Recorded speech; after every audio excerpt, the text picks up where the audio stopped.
So మనం ఈ భూమి మీదకి వెజ్ తినడానికి వచ్చాం కాబట్టి మీరు ఓన్లీ వెజ్ మాత్రమే మీరు తింటే మీరు ఈ సోకాళ్ళు ఓన్లీ నాన్ వెజ్ తిని బతికే బ్యాచ్ ఉంటారు కదా, వాళ్ళతో పోల్చుకున్నా మీరు ఎక్కువ సంవత్సరాలు మీరు శృంగారం చేయగలుగుతారు.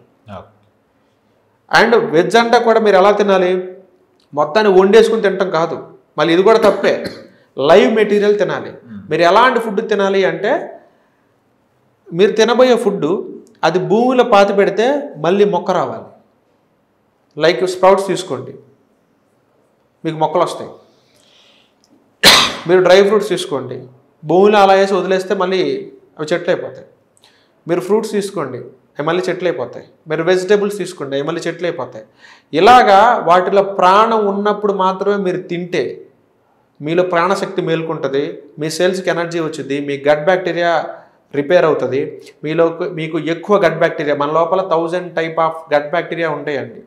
ఇవి ఎవరి బాడీలో ఎక్కువ ఉంటే వాడికి సెక్షువల్ క్యాపబిలిటీ కూడా చాలా ఎక్కువ ఉంటుంది.